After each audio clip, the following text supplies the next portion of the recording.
Supply chains have grown increasingly more complex and they are very much global. Think about your iPhone, for example. It's designed in California, but components are sourced from suppliers in 43 different countries across 6 continents. These parts go through their own manufacturing processes, which involve a number of different transactions and interactions. It's incredibly hard just to understand the origin of where raw materials are coming from. Even in the 21st century, large parts of today's supply chains still rely on paper-based records. And as products are shipped worldwide, the paper trail continues to grow. If you want to ship a container from Mombasa to Rotterdam, you end up with a pile of paper that is 25 centimeters high. So imagine how many documents and papers are being moved around. With paper comes inefficiencies, and digital technologies could help overcome them. One of them, blockchain, is floated as a solution that could do that securely and efficiently. It offers a way to trace a product's journey from grain to bottle, or from thread to shirt. Brands are now starting to realize its potential, with consumers willing to pay a premium for transparency. This is Walmart's second blockchain project. Target is also pushing into this space. The $50 trillion supply chain industry is moving to blockchain. If you are drinking a cup of coffee this morning, or tonight you're going to grab a bottle of beer, there's a very good chance that there is a smallholder farmer in Ecuador or Zambia that is growing that coffee or that bark. These are some of the poorest people in the world, and they're completely invisible in the global supply chain.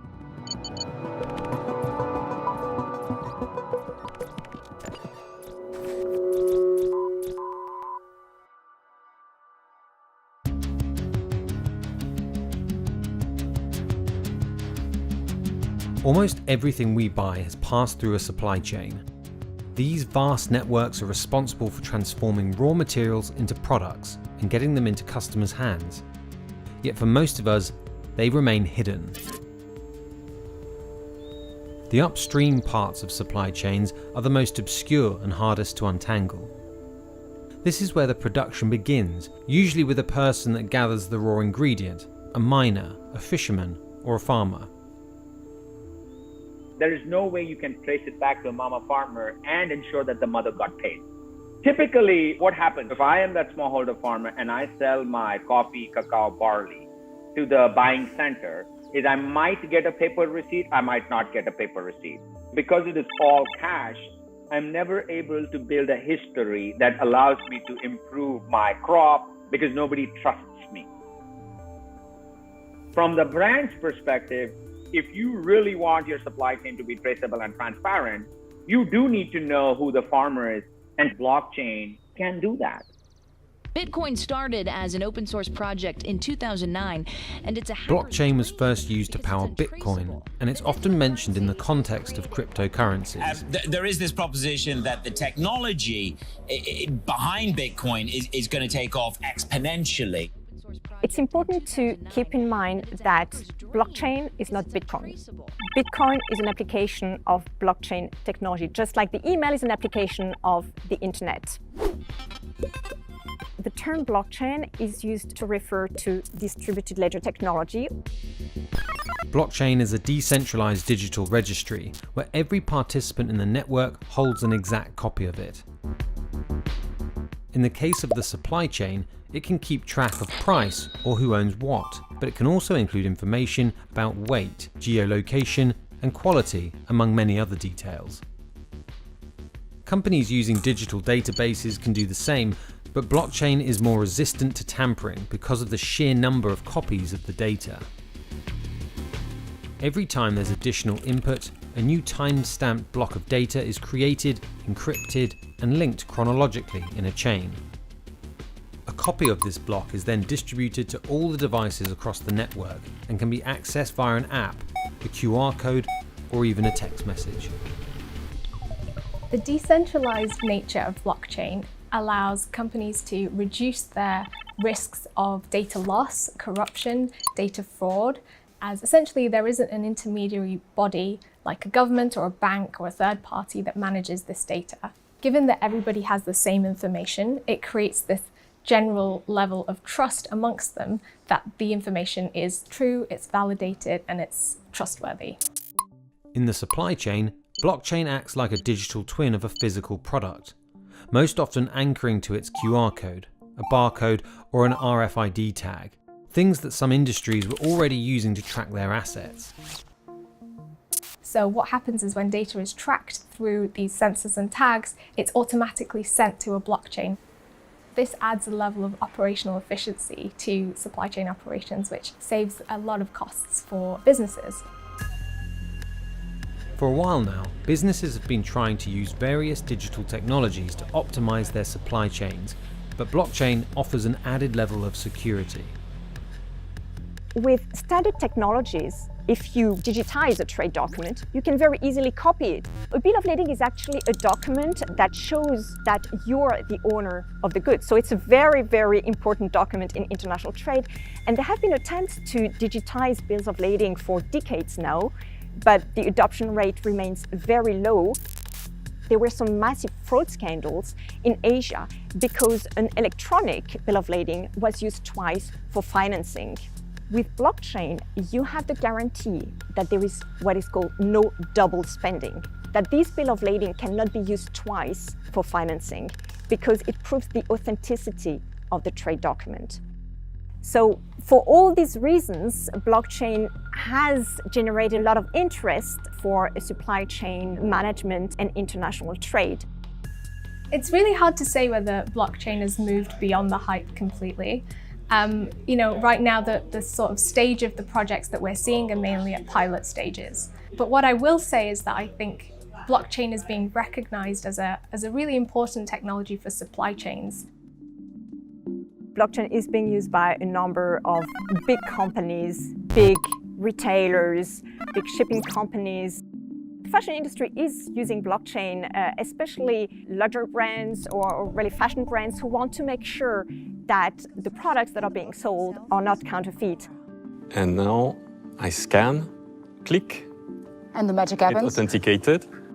Often when the adoption of blockchain is led by a large company, like a retailer or a distributor, they have an incentive to really encourage small suppliers within their supply chain to also get on the bandwagon and adopt blockchain technology as well. Increasingly, blockchain providers are consortiums and large tech companies who are integrating blockchain into their existing tools for supply chain management. But there's also a large number of startups offering custom solutions. One of them is BanQ. It has over 2 million farmers and informal waste pickers across 51 countries registered on its blockchain platform. Where we operate, like Zambia, Uganda, Sudan, the farmers have a cell phone that works via SMS, not a smartphone. We don't need an internet connection for the mama farmer. As long as you have a SIM card that's connected, which is geolocated, it's just picking up the location from farmer to co-op to truck driver to a weighbridge to the final destination. One of BanQ's clients, an international brewer, AB InBev, has just started tracking the barley that ends up in beer of their Ecuadorian subsidiary. Their buying centres are in remote locations in the highlands where farmers like Milta Andrango live. This area has the highest poverty levels in the country, and the company hopes blockchain can change that. The brewer was already using devices to measure the weight and moisture of barley to determine its quality and price.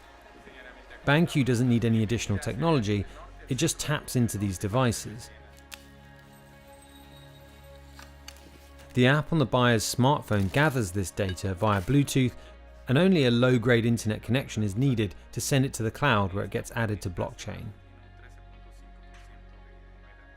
The smallholder farmer, mama farmer or father farmer, when they come to sell their harvest, they get an SMS message on their SMS phone that confirms what was the quality, what was the quantity, and what was the price. That digital receipt on their SMS phone starts building that transparency. You're not getting rid of middlemen. You need middlemen. but you can reduce corruption dramatically. BanQ doesn't use the cryptocurrency feature of blockchain, and it doesn't handle payments. It just provides farmers with a secure code that allows them to cash out, save money for later, or transfer the sum to their bank account if they have one. We primarily work in the developing countries because that's where the biggest disparity is, right? That's where the biggest abuse is. That's where the biggest supply chains are. Right? I mean, Africa feeds the world, right? Asia makes your garments. At the end of the day, the smallholder farmer has never been given the economic passport. This economic passport provides crucial evidence of sales needed by farmers to open up opportunities to borrow money at lower interest rates. This can then be used to expand their business. Las ventas son transparentes. Y eso es un respaldo para poder seguir vendiendo más. If you want to break the cycle of poverty, just believe and use this information, because that's what banks normally do, right? If you needed a loan, you walk in with your work history, your light bill, and your education. And that's all we're doing, because all the data is on blockchain. The farmer owns it. And if you don't trust me, call the CEO of AB and Bev, and he has the same copy of my transaction. Another widely adopted feature of blockchain is smart contracts. It's really a misnomer. Actually, smart contracts are not smart. There's no AI component to them, and they are not necessarily contracts in the legal sense. They are computer programs that self-execute when certain conditions are met. For example, when a truck crosses the border, payment is made.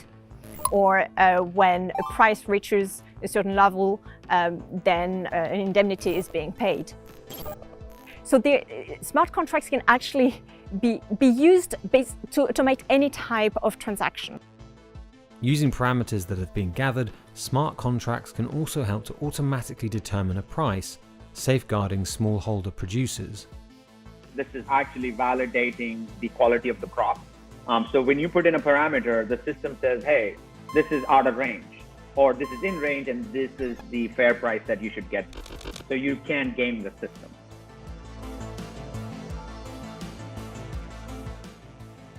We can see the origin of where a product has come from, but we can also track its chain of custody throughout a supply chain. We can see how it's transformed to become the end product for the consumer. And I think that's really impactful, not just from a perspective of understanding costs and materials, but actually there's the environmental factors. Blockchain could help to track Scope 3 emissions, which are the greenhouse gases produced along the supply chain. These account for about 90% of a company's emissions.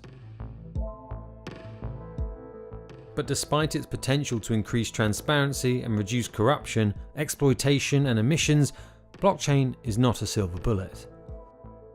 From a customer's perspective, just because we can trace the provenance on blockchain doesn't mean we get the full story. We still know only as much as the company decides to disclose. Blockchain is only as good as the information that is added to the blockchain. There's the famous sentence, garbage in, garbage out. And so having verification systems outside of the blockchain to ensure that the data that is entered onto the blockchain is of good quality is critical. But this can be complex, it can be expensive.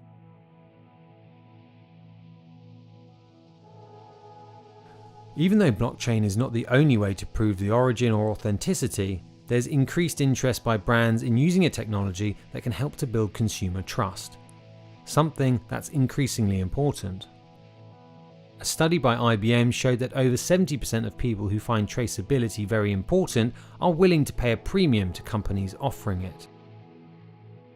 I think blockchain is being driven mainly by consumers and consumer demand for transparency.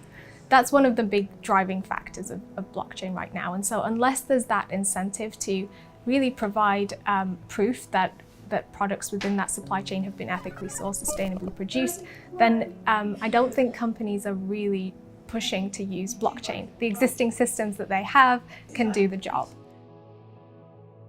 And while this shift in our supply chains may happen slowly, It could ultimately be lower costs rather than increased transparency that will steer the industries towards blockchain. And this could have an impact upstream.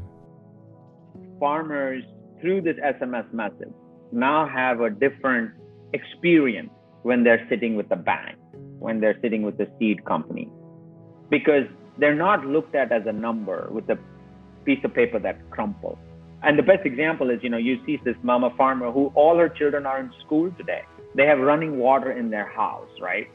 All we have done is restored that mother's ability to prove her existence. All we did was make the connection. She does all the work. We're just the tools.